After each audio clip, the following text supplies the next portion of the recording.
noches, Jaraíz de la Vera. ¿Qué tal estamos? Vamos a ver, alcalde, ¿me permite romper un poquito el protocolo? Jaime, no guardes el saso, porque hay que empezar un poquito más animados aquí. Ahí está, eso es. Ahora sí. Vamos entrando en calor un poquito. Que son las ferias y fiestas de Jaraíz de la Vera, por favor. ¡Alegría!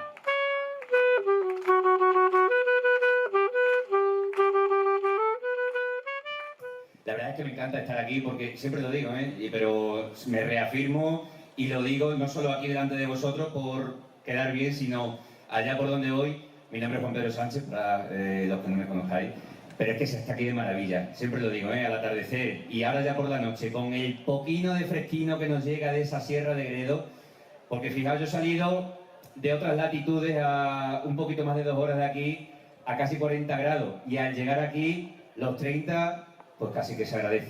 El uso del cartel de las ferias y fiestas del pimiento y el tabaco del 2022. Le vamos a pedir que suba, le vamos a dar un fortísimo aplauso, le vamos a entregar también un ramo de flores, un premio, y nos va a dirigir unas palabras Julia de Matías.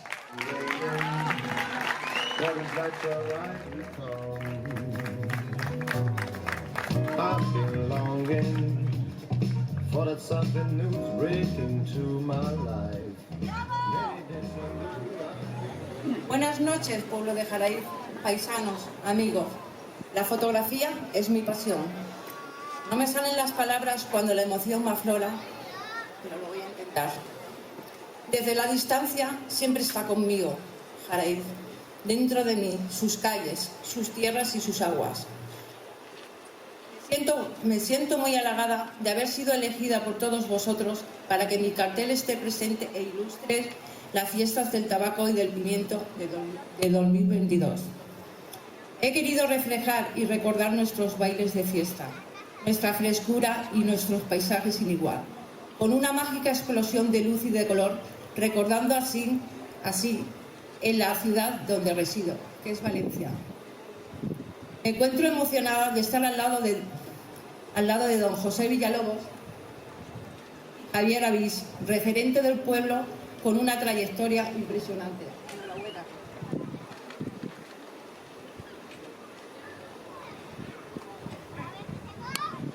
Nada más. Gracias, Ayuntamiento de Jaraíz de la Vera, paisanos, amigos y familiares. Un abrazo a mis padres, hermanos y en especial a mi sobrino Ángel. Continuamos con su lucha, agradeciendo a todos el apoyo de todos los jaraiceños. Un beso muy grande a mis hijos, Iván y Aroa, que son el motor de mi vida. Yo siempre seré de Jaraíz. Os quiero. Gracias.